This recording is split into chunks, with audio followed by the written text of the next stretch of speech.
Lui, c'est mon père. C'est lui qui m'a appris beaucoup de choses. Il m'a appris à naviguer, il m'a appris à faire le pain, il m'a appris à réfléchir. Elle, c'est ma mère. Elle cuisine merveilleusement bien et elle a travaillé pendant très longtemps aux Nations Unies en tant que conseillère. Et ça, c'est moi, Zoé. J'ai 14 ans et j'ai conscience que l'effondrement a déjà commencé et est en marche.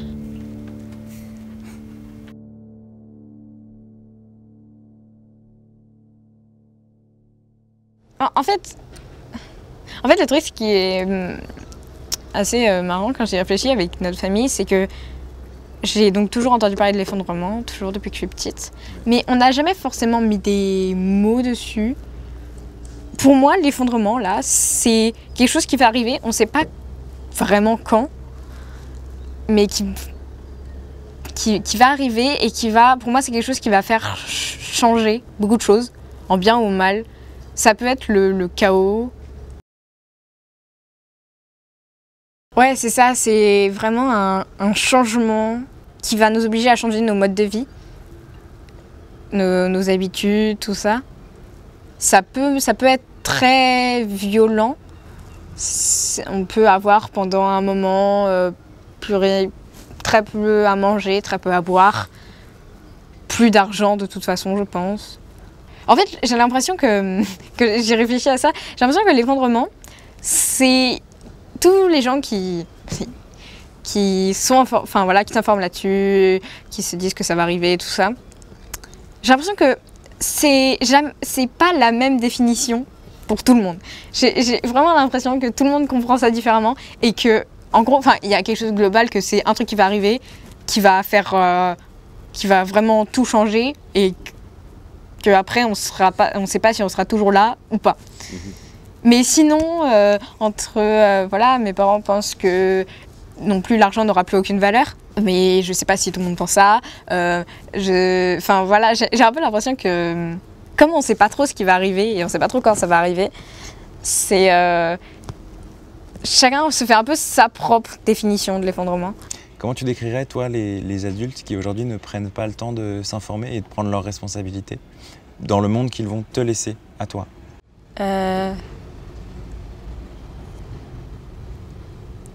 Je pense que c'est... Je sais pas vraiment s'il y a un mot pour ces gens-là, mais je dirais que c'est des gens soit qui ont peur de voir ce qui va se passer, et qui donc préfèrent fermer les yeux en disant que tout va bien. Soit qui sont totalement conscients de tout ce qui arrive, mais qui ne font rien en se disant justement « je serai mort avant que ça arrive ». Donc tant pis. Donc les générations prochaines se débrouilleront bien.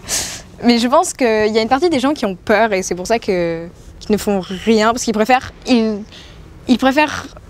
se sentent mieux en fermant les yeux et en faisant comme si rien ne se passait, et en se disant avec un peu de chance justement, soit il se passera rien, ou alors on trouvera des solutions à temps, ou alors je mourrai avant qu'il se passe quelque chose. Et je pense qu'il y a une autre partie des gens qui savent très bien tout ce qui se passe, mais qui préfèrent rien dire.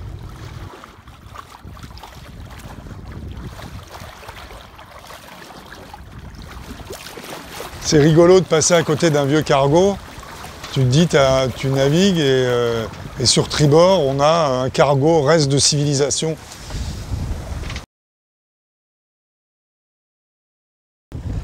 Des cargos qui vont devenir obsolètes et inutiles quand ils n'auront plus rien à transporter, quand tout le monde aura compris qu'il faut moins consommer. Alors je ne sais pas ce qu'on va faire pour déconstruire tous ces cargos. Ça sera ce qu'on appelle en termes maritimes des amers. On se dira, bah tiens, il y a un cargo là, on ne doit pas être loin de la côte.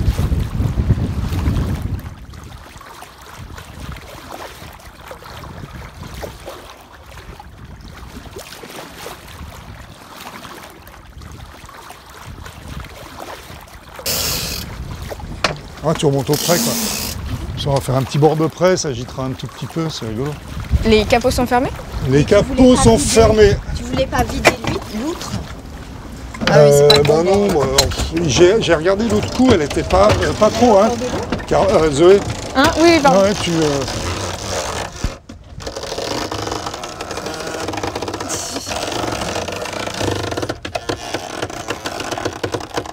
Voilà, un petit bord de près tranquille, tu restes au près. Ah, non, peut-être qu'il faut mettre le truc anti-roulis juste au cas où, parce qu'on ne devrait pas trop gîter, mais...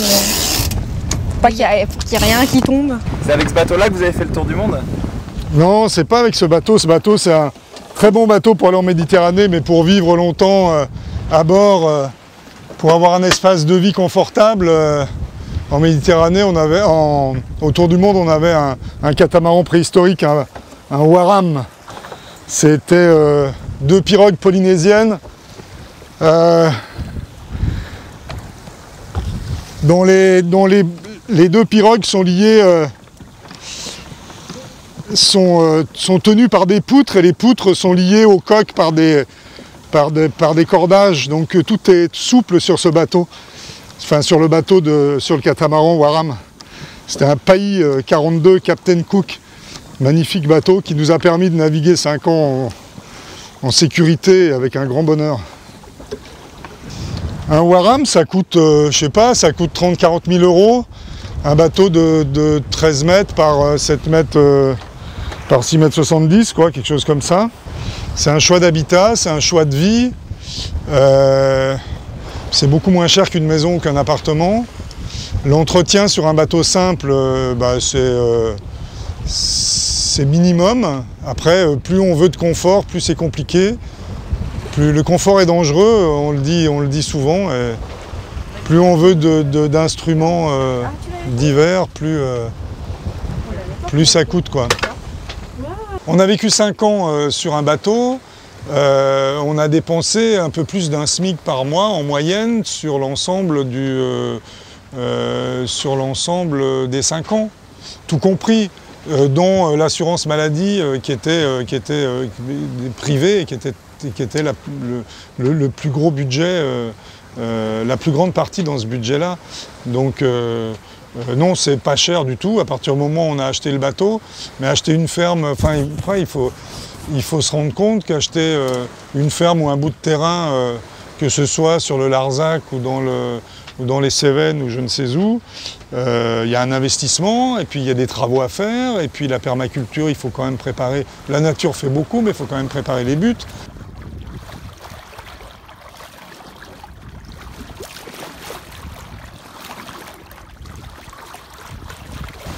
Ah, c'est joli le Mont-Saint-Clair.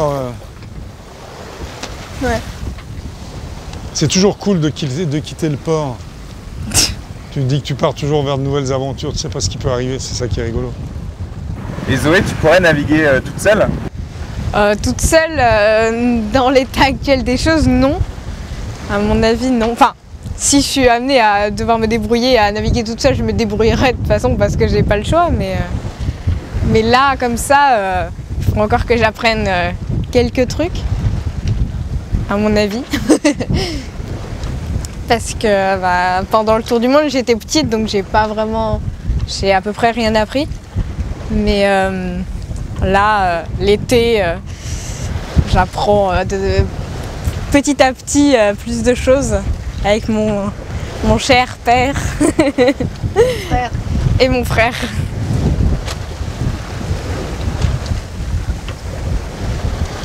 Est-ce que c'est la question qu'on vous avait posée cet été?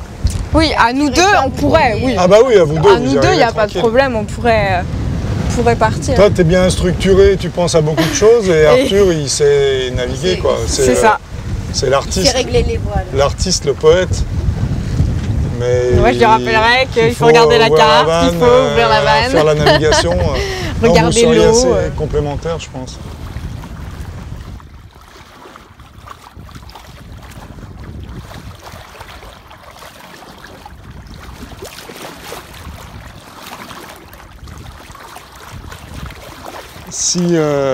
Si ça devient compliqué de vivre à terre, pour des raisons environnementales, sociales ou économiques, Mon bateau est toujours prêt à accueillir la famille pour passer quelques mois en mer. C'est pas du survivalisme, c'est juste pour laisser passer l'orage. C'est ce qu'on fait en général quand on se retrouve face à un grain. Ben on affale les voiles, on attend que ça se passe, ou on réduit en tout cas. On laisse passer l'orage et après on redémarre. Et moi j'imaginerais bien qu'on se retrouve tous les 4 au bateau, avec un bateau ou 2 bateaux, peu importe, hein. Mais on pourrait se retrouver tous les 4 en bateau et s'écarter de l'agitation qui aurait suivi un effondrement quelconque, quoi. Et on peut vivre, on sait qu'on peut vivre très simplement pendant 3 mois en autonomie ou relative autonomie, et ça nous permettrait de laisser passer l'orage. Après, ça ne veut pas dire qu'on resterait vraiment tout seul, mais parce qu'au bout de 2-3 mois, tu vas à terre, que ça soit revenir ici ou aller dans un autre endroit pour voir si la vie à terre est de nouveau possible, quoi. Voilà, tu vas te mettre, tu vas remonter au vent. Hein. Jusqu'à ce qu'on s'arrête, et puis quand on s'arrête, ouais, tu peux y aller là. C'est cool.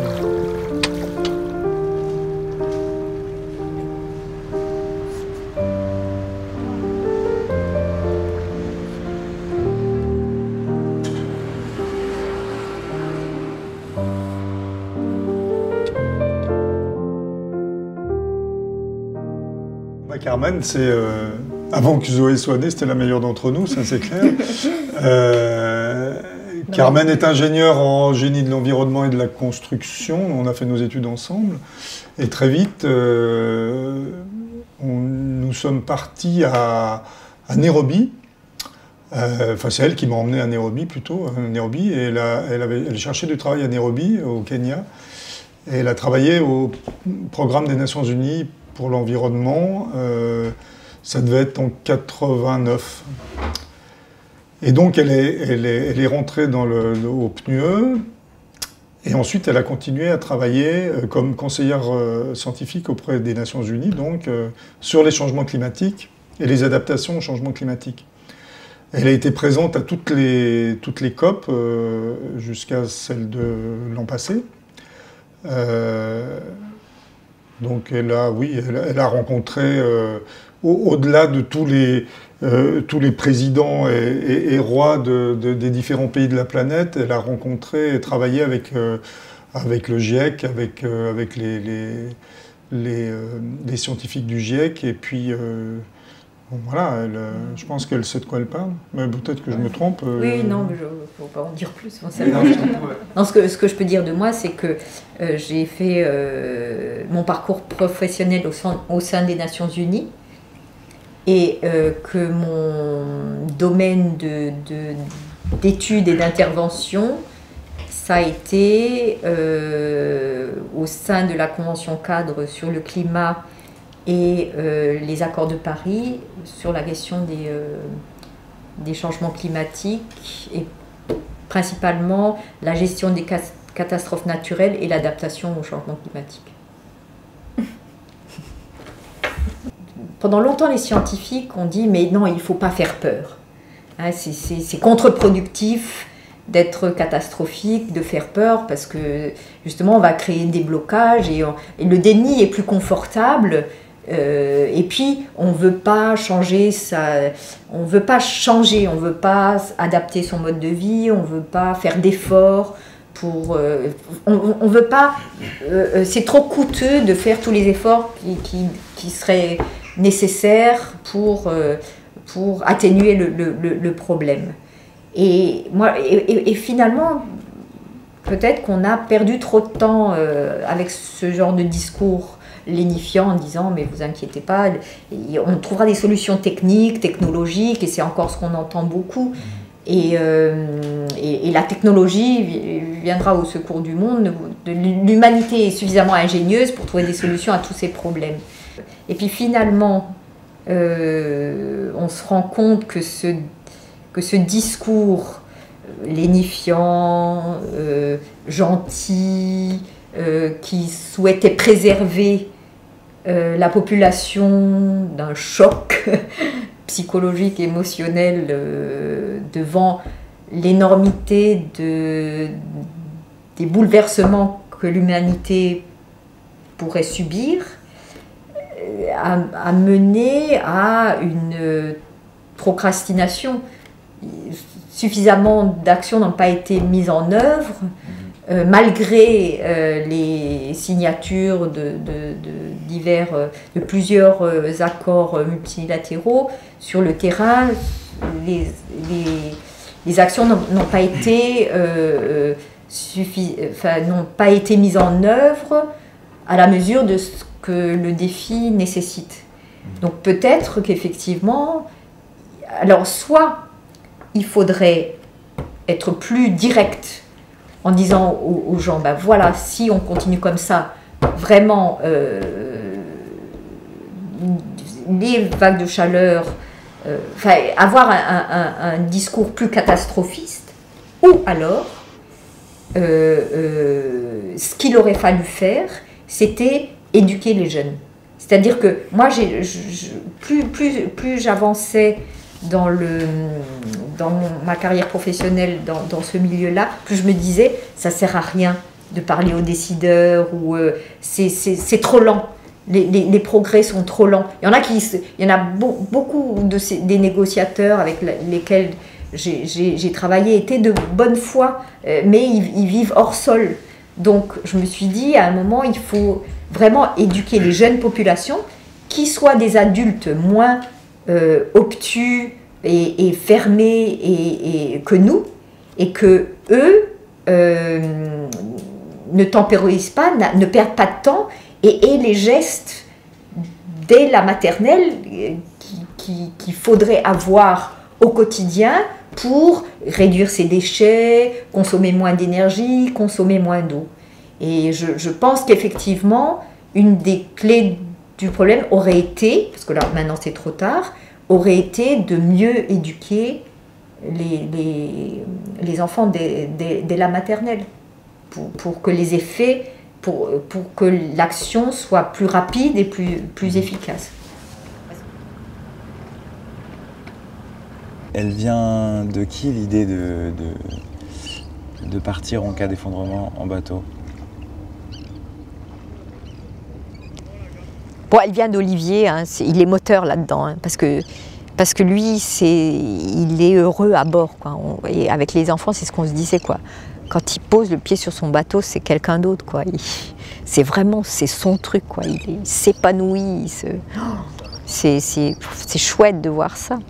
Donc le bateau, c'est quand même lui qui est moteur là-dedans. Pour nous, ce serait le plus facile. C'est la fainéantise. Pour nous, c'est le plus facile, donc go pour le bateau. On a essayé un peu la permaculture et tout ça, et puis ça nous a pas ça coulait pas de source. Et la vie en bateau, c'est plus, ça nous correspond plus probablement. On sait que si on doit partir précipitalement, on pourra le faire, voilà. Est-ce qu'Olivier te rassure? Oui. Est-ce que ça va le savoir autonome là-dedans? Oui, moi gérer ça te rassure? Oui. Moi, je me repose entièrement sur lui, là. Vraiment entièrement. Moi, j'ai mon petit rôle de la cambuse, mais pour le reste, à la cambuse, c'est à faire à manger. La cambuse, c'est la cuisine. Okay. Voilà. C'est comme ça qu'on appelle ça sur un bateau, la cambuse. C'est non, je lui fais totalement confiance. Il nous a sortis de toutes les situations pendant 5 ans. Il m'a largement démontré que je pouvais lui faire confiance. Donc moi,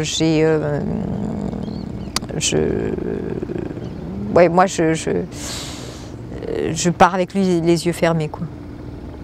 Bah, ce qui se joue, c'est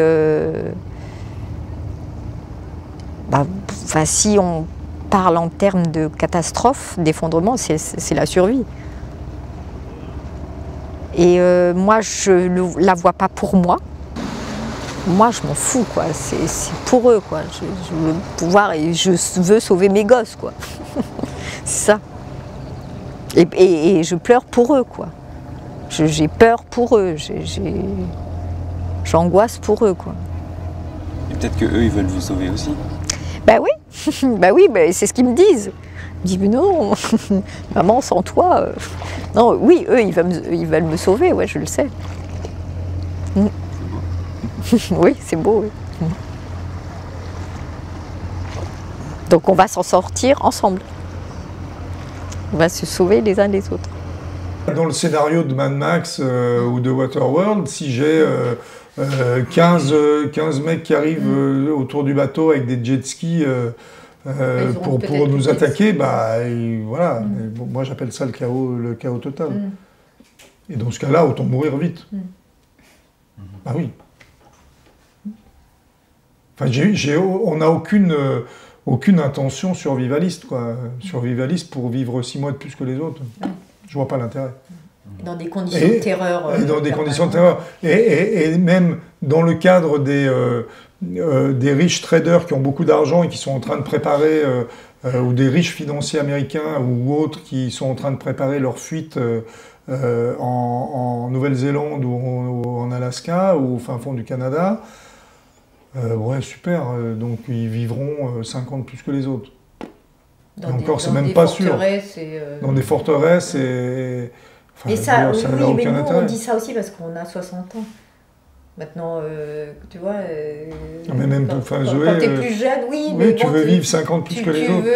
Tu as l'espoir que ça va se tasser, et puis tu peux avoir l'espoir que ça va se tasser, puis que quelque chose... Tu vois, d'où l'intérêt d'avoir... On peut dire, avoir ce discours-là, parce que voilà, notre vie est derrière nous. D'où l'intérêt d'avoir un moyen qui sera pas, qui n'est pas optimal, qui n'est pas à conseiller à tout le monde, mais qui est notre moyen à nous de peut-être nous préserver ou préserver les enfants, le temps nécessaire pour que ça se calme un peu, quoi. Ouais. Et que ça se calme un peu où? C'est-à-dire que tu vas pouvoir entendre, grâce à un radio-moquette, que dans tel endroit, pour l'instant, c'est calme. Et donc tu iras avec ton frère... après avoir éliminé tes parents qui mangent trop, tu iras avec ton frère dans cet endroit qui a l'air plus... Voilà. Et puis ensuite, le quitter pour aller dans un autre endroit et peut-être revenir. La crise de 2008-2009, bon, c'était pas un effondrement, mais cette crise-là, elle a eu aussi une durée. Elle s'est arrêtée. À un moment. Les gens ont pensé à autre chose. Enfin, je sais pas, ça s'est plus ou moins réglé. Donc, la vie a repris son cours.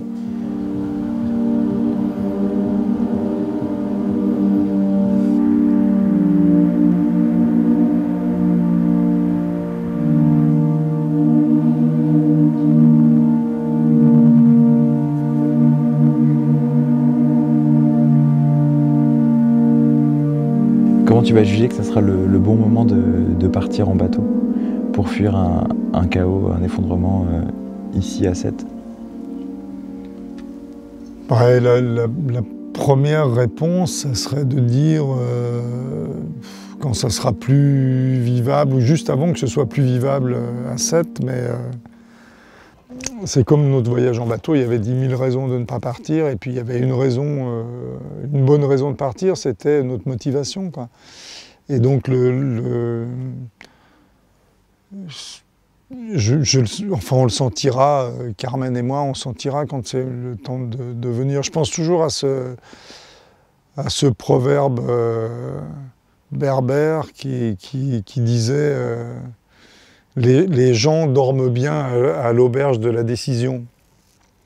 Et moi, j'ai pas de problème pour décider. C'est vrai que ça me permet de bien dormir. J'ai une certaine confiance dans mon appréciation des choses et je me dis le jour où je sentirai qu'il faut y aller, on ira, quoi. Je prendrai la décision, j'irai et voilà. Mais quand donc je suis rassuré là-dessus. Ouais. Quand il y a un tsunami, la mer se retire et si tu sais voir ça, tu peux décider d'aller sur un point à hauteur. Ça serait quoi les signaux locaux ici qui seraient pour toi le signe d'un tsunami? L'ambiance. C'est l'ambiance pour moi. À partir du moment où on sentira qu'il y a une animosité ou qu'il y a un changement d'ambiance, je pense que c'est là où on partira. Après, il peut y avoir aussi des faits, c'est-à-dire, je sais pas moi, si la COP n'arrive plus à s'alimenter, la COP alimentaire, la COP singulière n'arrive plus à s'alimenter parce qu'il n'y a plus de production, bah ouais, ça sera un signe quand même. Ouais. Et est-ce qu'il y a un côté provoque dans ton choix et le choix de ta famille de dire nous on a essayé de faire la transition et si ça part vraiment en live, on se casse? Est-ce qu'il y a un côté provoque de dire à un moment donné, comptez pas sur nous, démerdez-vous? Si le côté provoque c'est de susciter des vocations pour l'engagement à se prendre en charge, bah oui, alors je suis, oui, côté provoque alors, si c'est ça. Oui, allez-y, il faut, oui, ça va être compliqué. Démerdez-vous quoi. Soyez au moins autonome. Démerdons-nous, oui, démerdons-nous, mais démerdez-vous, c'est un peu dur, mais démerdons-nous, c'est-à-dire que quand tu dis démerdons-nous, c'est que tu vas te démerder, je vais me démerder, et puis on va trouver des moments où on va se retrouver sur ce chemin. Les ressources humaines sont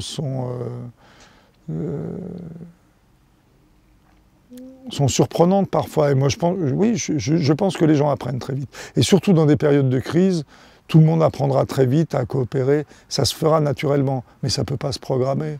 Tu ne vas pas apprendre ça dans un groupe de formation pour la coopération. Ça, c'est de la connerie, ça ne marche pas, ça. C'est n'importe quoi. Comment tu vas pouvoir apprendre comment on peut simuler une crise? Personne ne peut simuler une crise, donc on ne simule pas une crise, mais on essaye de te donner des outils pour que tu puisses coopérer. C'est de la connerie. Coopérer quand? Si tu n'en as pas besoin, tu ne coopères pas. Si tu en as besoin, tu coopères. Si c'est ton intérêt, tu coopères. Si c'est l'intérêt de l'autre, tu vas coopérer. Et l'autre va coopérer. Enfin, je veux dire, pour moi, c'est un faux problème. Tout cela se fera d'évidence. Et en cas d'effondrement, je pense que chacun va avoir sa sensibilité qu'il ne connaît pas, ressortir, rejaillir et se dire bah oui tiens je ressens des choses que je n'ai jamais ressenties avant parce que j'étais dans mon cadre scolaire, d'entreprise, d'études industrielles. Et j'avais perdu cette sensibilité-là. Moi, je ne suis pas inquiet je suis pas inquiet. Enfin, j'ai des conseils à donner à personne, mais si mes enfants me disaient « Papa, qu'est-ce qu'on peut faire pour mieux se débrouiller en cas d'effondrement ?» Bah, apprenez à faire. Apprenez à vivre, apprenez à réparer, apprenez à réparer des chaussures, apprenez à coudre, apprenez, j'en sais rien moi, la plomberie, la mécanique, tout, apprenez tout. Même si c'est pas, si vous n'êtes pas bon, c'est pas grave, mais apprenez à comprendre comment fonctionne un bateau, comment se construit un paliglou, des choses simples, mais faites-le. Faites-le avec vos mains, mettez les mains dans la terre, mettez les mains dans l'eau, mettez les mains dans la mécanique, allez-y, vous allez faire plein de bêtises. Moi j'ai perdu des dizaines de vis dans l'eau, des dizaines d'écrous, des dizaines de... Oui, j'ai pesté, mais petit à petit, bah, je suis de moins en moins mauvais. Et tout ça, ça m'aidera, j'en suis persuadé. Ça m'aidera parce que j'aurai... le sentiment d'être à ma main, quelles que soient les conditions.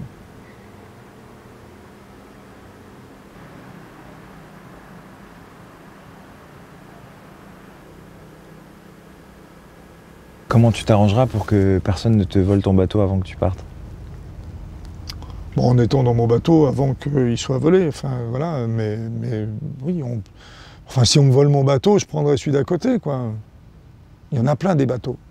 c'est pas... De toute façon, si on en est à se voler les bateaux, mon voisin, il partira pas en bateau, donc je partirai avec le bateau du voisin. Je suis pas... Enfin, moi, je me suis toujours dit, si mes gosses ont faim, et que... enfin, c'est pas bien, faut pas dire ça, mais... Et si mes gosses ont faim, et qu'à côté, il y a un jardin avec des carottes et des choux, je prendrais un chou et quelques carottes pour nourrir mes gosses. Ça n'empêchera pas le jardinier de se nourrir, mais voilà, je le ferai. Et en cas d'effondrement, bah, je prendrai ce qui est nécessaire pour moi et je partagerai. Mais si on m'a piqué mon bateau, je prendrai le bateau d'un autre. Enfin, voilà, c'est pas... De toute façon, mon bateau, ton bateau, ma maison, enfin, tout ça, c'est parce qu'on l'a décidé. Cette histoire de propriété, c'est bien joli. Il y a des bateaux, il y a des maisons. Il y a un nombre limité de bateaux. Oui, non, mais là non plus, je ne suis pas inquiet. Il n'y a pas une horde de navigateurs qui va de néo-navigateurs qui, du jour au lendemain, vont se dire... J'ai vu une vidéo d'Olivier qui dit que ça peut être un lieu de résilience ou un objet de résilience. Je saute sur le premier bateau qui vient et je pars avec. Non. Enfin, je ne suis pas inquiet là-dessus. Il faut un minimum d'engagement, un minimum d'envie, un minimum de compétences. C'est pas que c'est pas donné à tout le monde, mais si, c'est donné à tout le monde, mais voilà, ça se prépare. C'est comme un marathon, tu vas pas partir demain matin pour aller courir un marathon, tu vas te préparer. Ben voilà, moi je suis prêt à partir en bateau, parce que je l'ai déjà fait, mais voilà. Avant de partir en voyage en bateau, on était pas inquiet, mais concentré et je cherchais en tout cas le plus d'informations possible pour déjà me rassurer. Et puis je me suis dit, il y a peut-être des bonnes combines à savoir, quoi. Il y a des choses importantes à savoir avant de partir autour du monde avec un bateau. Parce que j'avais navigué, mais pas... Enfin, ouais, avant de traverser le premier océan, on n'en a pas traversé, donc on ne sait pas. Et donc j'avais invité un soir un gars qui avait fait un tour de l'Atlantique, qui avait laissé son bateau au Québec et qui vivait à côté de chez moi. Et puis je lui dis, écoute, j'aimerais bien que tu viennes casser la croûte et que tu m'expliques, tu me donnes des tuyaux, quoi. J'ai plein de questions à te poser. Et je lui posais des questions. Et donc on avait fait c'était un petit repas, et puis je le voyais, on s'est cabossé une bouteille de rouge, une deuxième bouteille de rouge, une troisième, il buvait comme un trou. Et je lui posais des questions, et à chaque question qu'il me posait, il me disait « tu verras bien ». Et à la fin du repas, bon, il s'en va, je dis à Carmen sympa le copain, mais bon, on n'a pas appris grand-chose. Il m'a dit « tu verras bien », quoi. Et pendant tout le voyage, on a pensé à lui. Donc, ok, il est parti, il a quitté la maison, il est rentré chez lui, et nous, on est partis en bateau. Et pendant tout le voyage, on a pensé à lui. Et il avait raison. Parce qu'il ne pouvait pas nous expliquer ce qu'on allait vivre. Et on a pensé à lui. Il dit, oui, tu verras bien, oui, parce que quand tu es dans la situation, eh ben, tu te démerdes. Ça ne sert à rien de te donner des conseils ou voilà. Tu verras bien. Tu prendras la bonne décision. C'est toujours une histoire de décision. Donc si j'avais un conseil à donner, quand bien même je sois en capacité de donner des conseils, si j'avais le seul conseil que j'aurais à donner, c'est que chacun cherche son lieu de résilience pour l'après-effondrement, mais maintenant. C'est maintenant qu'il faut commencer.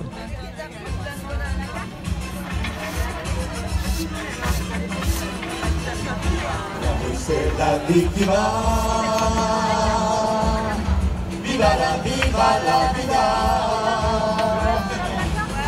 C'est la combat, viva la vida. La vie c'est la vie qui va, viva la vida.